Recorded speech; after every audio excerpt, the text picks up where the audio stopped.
بسم اللہ الرحمن الرحیم۔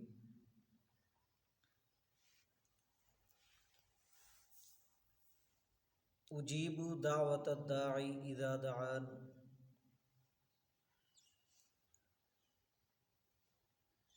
اللہ پاک پکارنے والے کی پکار کو سنتا ہے جب بھی کوئی اللہ تعالیٰ کو پکارتا ہے۔ اللہ تعالیٰ سے مانگنے کا ایک لطف اور پیار ہونا چاہیے۔ اللہ تعالیٰ نیکوکاروں کی دعا کو بھی قبول کرتا ہے اور گناہ گاروں کو بھی۔ ہر کسی کا اللہ تعالیٰ سے مانگنے کا ایک الگ الگ انداز ہے۔ اللہ کو راضی کرنے کے مختلف انداز ہیں، اور اللہ تعالیٰ کو کوئی پوچھ بھی نہیں سکتا کہ یا اللہ اس نے اس طریقے سے مانگا اور میں اس طریقے سے مانگ رہا ہوں۔ تو سوال یہ پیدا ہوتا ہے کہ کیا اللہ پاک میری اور آپ کی بھی سنتا ہے کہ نہیں؟ ہاں، سنتا ہے۔ توبہ کرنے والے سے اللہ تعالیٰ بہت زیادہ پیار کرتے ہیں اور اس کے جذبات کی قدر بھی کرتے ہیں۔ بس شرط یہ ہے کہ بندہ اللہ تعالیٰ سے مانگنے والا ہو۔ تو اس حوالے سے ایک 3 آدمیوں کا قصہ جو اللہ کے نبی صلی اللہ علیہ وسلم نے بیان کیا، اور بخاری شریف کتاب الادب کے اندر یہ واقعہ موجود ہے۔ اللہ کے نبی صلی اللہ علیہ وسلم نے فرمایا کہ 3 آدمی کسی سفر پہ جا رہے تھے، اچانک تیز و تند بارش نازل ہوئی اور وہ تینوں غار کے اندر اپنے آپ کو بچانے کے لیے چھپ گئے۔ اچانک کیا ہوا کہ ایک بہت بڑا پتھر اوپر سے گرا اور غار کے منہ کے آگے آ گیا اور غار کا منہ بند ہو گیا۔ اب تینوں وہاں پر پریشان، باہر سے کوئی روشنی بھی نظر نہیں آ رہی، اور انہیں اپنی زندگی کا خطرہ محسوس ہوا کہ یہ غار ہمارے لیے اب قبر بن جائے گی۔ تینوں نے آپس کے اندر مشورہ کیا کہ یار اگر کوئی نیکی کی ہے تو وہ اللہ تعالیٰ کے سامنے رکھو، اس کا واسطہ دو، ہو سکتا ہے کہ اللہ رب العالمین مہربانی کر کے ہمیں اس مشکل سے نجات دے۔ آپ ذرا اندازہ کریں کہ کتنی مشکل میں وہ پھنس گئے، لیکن اللہ پاک نے ان کی رہائی کا اسباب کس طریقے سے کیا۔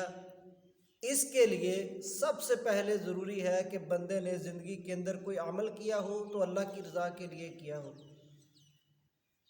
اللہ کو خوش کرنے کے لیے عمل کرے، کسی کے دکھلاوے کے لیے نہ کریں۔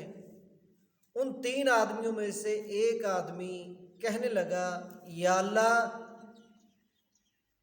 میرے چھوٹے چھوٹے بچے، ایک بیوی اور والدین بوڑھے، یا اللہ میں بکریاں چرانے کے لیے ایک دن کہیں دور دراز نکل گیا، جب واپس آیا میرے والدین سو چکے تھے، میں نے دودھ دوہنے کے بعد اپنے والدین کے سرہانے پہ لے کے کھڑا ہو گیا، اور میرے بچے قدموں میں روتے رہے۔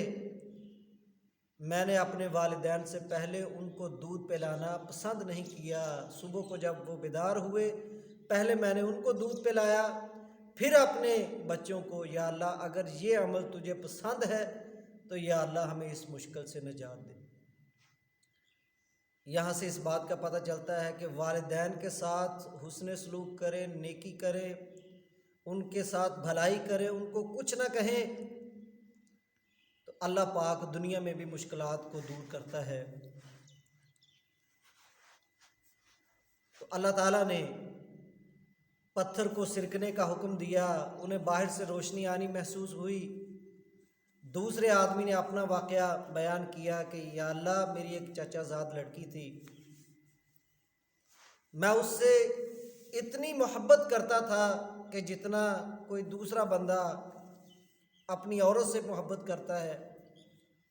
میں نے اس کو برائی کی دعوت دی، اس نے اس وقت تک انکار کیا کہ جب تک میں 100 دینار اس کے حوالے نہ کروں۔ تگ و دو کر کے میں نے 100 دینار اکٹھا کیا، لے کے اس کے پاس پہنچا، اس کو میں نے دے دیا۔ دینے کے بعد اس نے کہا کہ اللہ سے ڈر جا، اللہ کی لگی ہوئی مہر کو نہ توڑ۔ میں ڈر گیا، پیچھے ہٹ گیا، یا اللہ میں اس گناہ سے دور ہو گیا، یہ عمل اگر یا اللہ تجھ کو پسند ہے تو یا اللہ ہمیں اس مشکل سے نجات دے۔ پتھر اور تھوڑا سا پیچھے ہٹ گیا، لیکن ابھی اتنا راستہ نہیں بنا تھا کہ وہ اس غار سے باہر نکل سکیں۔ تیسرے آدمی نے کہا یا اللہ میں نے کسی کام پر ایک مزدور رکھا، شام ہوئی میں نے اس کی مزدوری اس کو دی، لیکن وہ تھوڑی سمجھ کے واپس چلا گیا۔ میں نے اس کی وہ مزدوری کاشتکاری کے اندر لگا دی، اور وہاں سے میں نے گائیں خرید لی اور ایک چرواہا رکھ لیا۔ کافی مدت کے بعد وہ بندہ آیا اور کہنے لگا کہ اللہ سے ڈر جا اور میری مزدوری واپس کر دے۔ میں نے اسے کہا کہ یہ گائیں اور چرواہا یہ تیرا ہے۔ وہ کہنے لگا مجھ سے مذاق نہ کر۔ میں نے کہا میں مذاق نہیں کر رہا بلکہ یہ تیرا ہے اور تو لے جا۔ یا اللہ میں نے ایک مزدور کے ساتھ یہ طریقہ، یہ عمل، یہ رویہ اختیار کیا، یا اللہ اگر یہ عمل تجھے پسند ہے یا اللہ اس مشکل سے نجات دے۔